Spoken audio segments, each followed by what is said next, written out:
Okay, we're good. All right, I'll start with an update of this morning. The special timetable that we used this morning seemed to go without many concerns. Transport for New South Wales has advised me that the special timetable saw commuters meet their expectations. While some of the services were at 100%, I'm quite happy with the way that the system coped under the current environment. We did have, of course, 160 buses replacing services on the train line, and that did go according to plan. And at this stage, although I'll come to that in a minute, commuters should expect that same service in this afternoon's commute home and potentially tomorrow. Can I just update you on the meeting I had this morning with the union, which was very constructive. You'd expect that it was full and frank, and I was delighted at the way that both the union and their members were represented. And I think my congratulations and thanks to Alex, Alex and of course the other representatives from the union for the way that they were very, very honest and open and frank in addressing the issues that we needed to address. They included, of course, the ongoing concerns from the union regarding the new inner city fleet, wages, of course, safety concerns, and I have committed to a meeting with them again on Thursday. Going forward, it is on the advice of Senior Counsel that the government will withdraw the matter currently before the Fair Work Commission. Senior Counsel have given that recommendation, which the government accepts in the interest of not only transparency but goodwill. And that is being withdrawn as we speak, and the Minister for Industrial Relations may be able to provide you with any further input in relation to that. As a result of that, I have agreed with the union today that we will start to commence rewriting the enterprise agreement which expired in May last year. That will see us working with the union to ensure that we provide them with the certainty that they require. And I think it also allows the taxpayers and the government and the communities of New South Wales to also get a certain level of certainty. It is also my hope, and I've put it to the union, that with that act of good faith, they will, as quickly as possible, return to the COVID timetable. That's the enhanced weekend timetable that's being used up until Sunday. Ideally, that would return tomorrow, but of course, I do understand that the union needs to go back to its members, and indeed they need to ensure that they have the staff able at such short notice, or at short notice, or reasonable notice, to return to that timetable as soon as possible. I'm quite happy to take any questions. Minister, did you apologise or walk back your language when speaking to the unions this morning on some of the claims you made yesterday that weren't accurate? What were those claims? You, the Premier, even the Prime Minister said it was a strike and blamed the unions for what was happening when it was clearly a government decision. Well, I'm not going to really dwell on yesterday. It was a day of high emotion because the people of Sydney were certainly disenfranchised so much, but it was industrial action. There's no doubt about that, and the union and I had a chat about that. I mean, whenever there is a dispute, which means that the services that the employer, i.e. Transport for New South Wales, expected weren't delivered by the employee through the union, well, that's an industrial dispute. Minister, why did you not tell the Premier about the impending shutdown once you became aware of it, or even had an inkling of it? Why did he not find out until the early hours of yesterday when other commuters were finding out? Well, as I told you last night, the Premier and I found out about the same time. But how can that be? Because Transport for New South Wales put out a statement just before 2 a.m. Were you not aware of that statement? No, they only made the operational call at 12:43. So you would expect that I wasn't sitting by my phone at 12:43. Even though you were about the whole network was going to be shut down? Well, not at 12:43, no. When did you... Sorry, yesterday you said that you found out late last night being late on Sunday night. Now you're saying that you found out about 4 o'clock this morning. No, yesterday What time did you find out? Yesterday I said on Sunday afternoon or Sunday night there was the possibility of industrial action, as there has been for the last 2 weeks. No, you said you found out late on Sunday night or the very early hours of Monday morning. Well, I can tell you categorically that we knew that there was a potential for industrial dispute, but we found out that the decision by the Transport for New South Wales that the service would be closed, would not operate when everybody else did at 4 o'clock in the morning when the Premier and I checked our messages. How is it that Sydney Trains can make that call to shut down the network and not go to the minister responsible? This is an operational matter, these operational decisions, the executive of any government department would have the right to make a swift call if it's in the interest of the welfare and safety of commuters and the workforce. Do you then take action against those bureaucrats who made that decision? Are their jobs in jeopardy? Well, I don't see why they would be in jeopardy if they can justify why they made that swift decision. Can they justify why they've made that decision? Well, they have advised the Premier and I that they believed that the welfare and safety of communities was in danger. But why are they not telling their Transport Minister? Isn't it inappropriate that such a monumental decision was taken without them at least letting you know? I don't expect them to send a car around at 2 o'clock in the morning and wake me up and tell me. When you're going Well, because we pay these people, to do their job, and I accept the fact that at 12:43 it was their judgment call as executives of the organisation that they needed to use their discretion and close the system. Did I like it? Absolutely not. Absolutely not. Am I still asking for information and details to justify the decision? Absolutely. And I've had conversations with them about that as recently as today. Have you spoken to Rob Sharp? Not today. Why not? What were you doing at 12:43 when the decision was made? What do you think I was doing, Rob?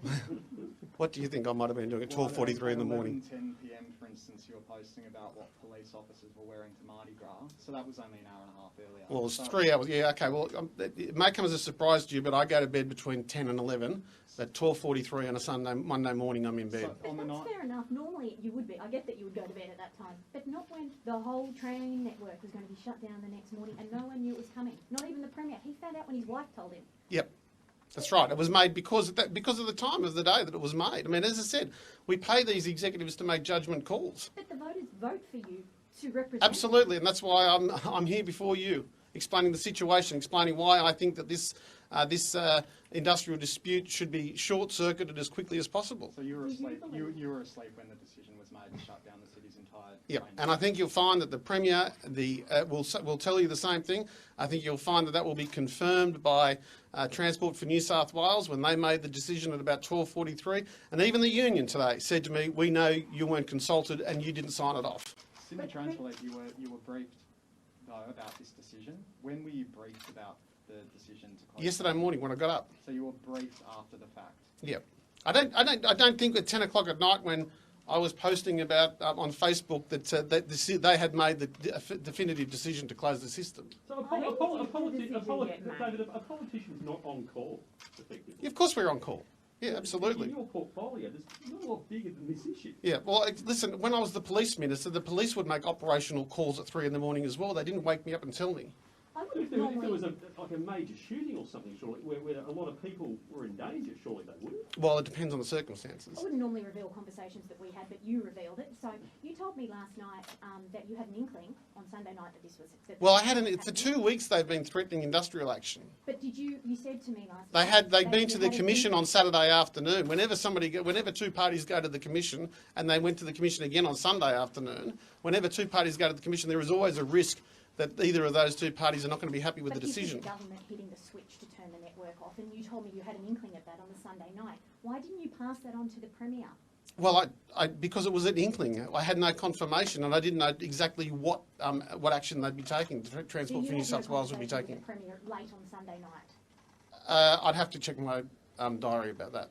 Given the details that you have sought from Transport for New South Wales, you said you're seeking details to justify the decision. So far, what you've heard, Is their decision justified in your opinion? Well, I'm not an operations expert when it comes to running a rail network. So the reason why ministers employ senior executives to run government departments is because they have the expertise in this regard. You have said that you are seeking details to justify the decision. Yeah, absolutely, because I've got to justify it to the people of New South Wales as to why that decision has been made. And so far, do you think that the decision... I'm comfortable that there was enough risk to safety and welfare of commuters to justify the decision. And Have you what was seen the that risk assessment?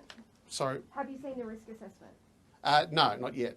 The risk I have asked assessment for it. that was I have carried out asked for it. Sunday night, you haven't seen I have, it no, but I have asked for the risk assessment, and in fact, I spoke to the union about that this morning. Does How it can you exist? be comfortable? Does Sorry? it exist, the risk assessment? Sorry? Does it exist? Well, I hope so, because I've asked for it. Is that why you're backing out of the Fair Work Commission tomorrow, because it doesn't exist? No, the senior council have advised us that it's in our best interest to withdraw, and I'm doing that. I'm quite happy for the Minister for Industrial Relations to sign that off as a sign of good faith so that we can get the union back to work. How can you be comfortable with the assessment of risk to justify the decision if you haven't seen the risk assessment to justify it? Well, that's my position may change if I'm not comfortable with the risk assessment. So what have you been told in terms of...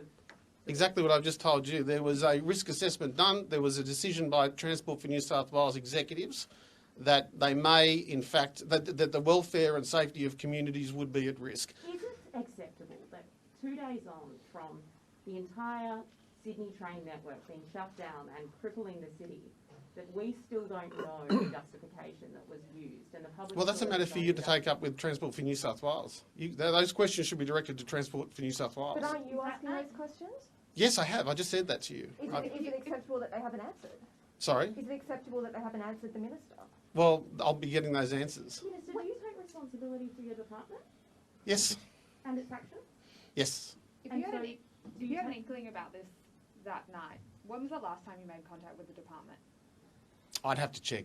It was throughout that day. My office and I had been in touch with the department all that day. But remember, this industrial action was threatened 2 weeks ago. In fact, I averted it 2 weeks ago. When you say this industrial action, what are you referring to? Because didn't the government decide to turn off the network? Yeah, but the question was relating to whether or not I had an inkling industrial action was going to be taken, regardless of... So if you did have that inkling that this was Just, I'm sorry, one at a time. if you did have an inkling that this was going to happen, why didn't you talk to the department late that night? Well, at the time, the decision was made by them that they had hoped that that they'd come to an agreement with the timetable. Minister, you had more of an inkling though, didn't you? You had a signed protected industrial relations agreement with the union from Saturday afternoon, knowing that they were taking this action on Monday. No, that's not true. I don't think. I don't know. Sorry, on Saturday afternoon. Yeah, there was a signed agreement, yes, and that was That the disputed union on signed. Sunday. It was disputed on Sunday By the government.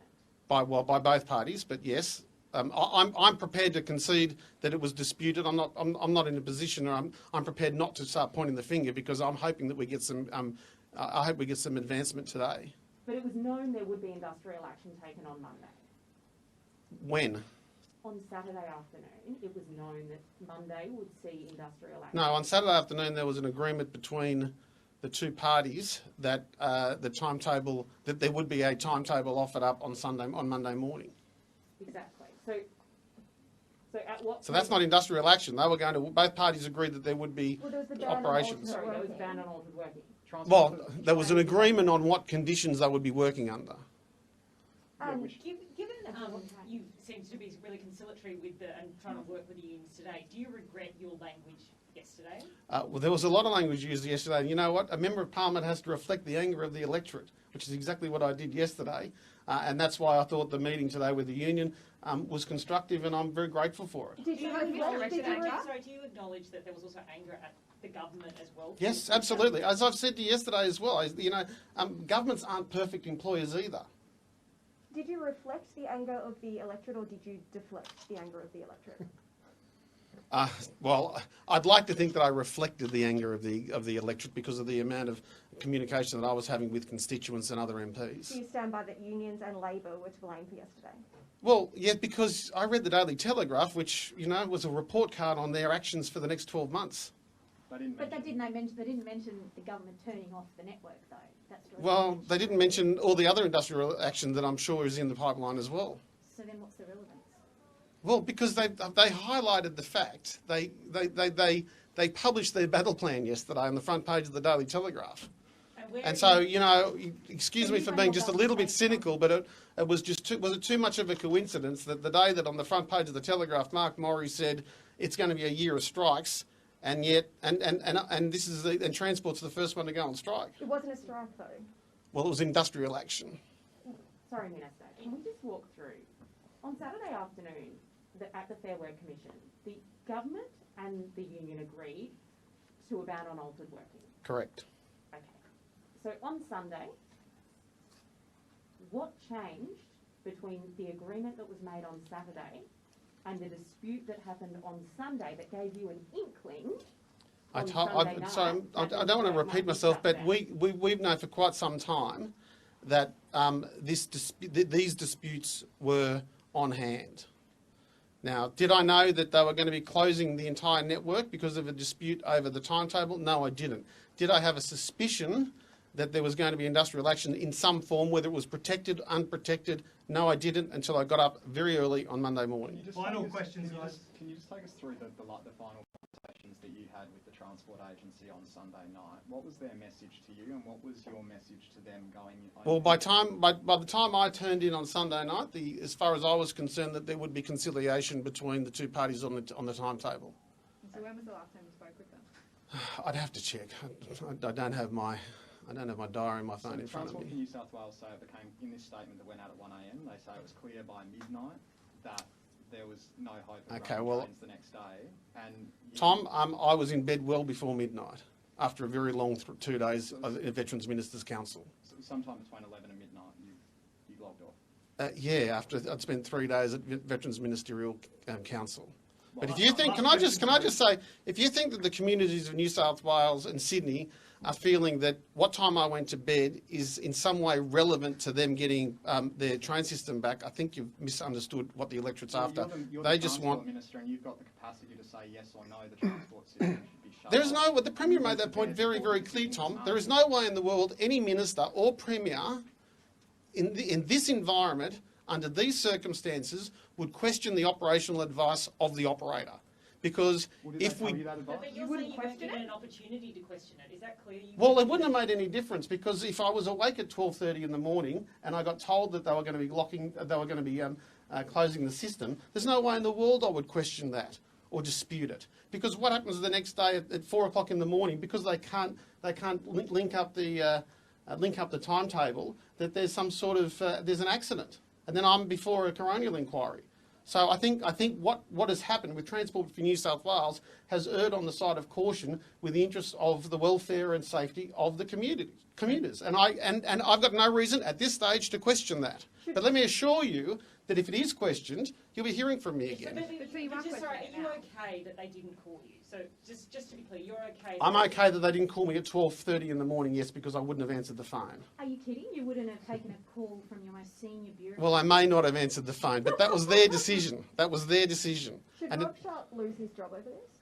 Should Rob Sharp listen, it's a matter of public record that I'm not happy with the way this thing's been managed. Do you know where he is? I'm assuming he's at work. How many meetings have you had with Rob Sharp? None. In person?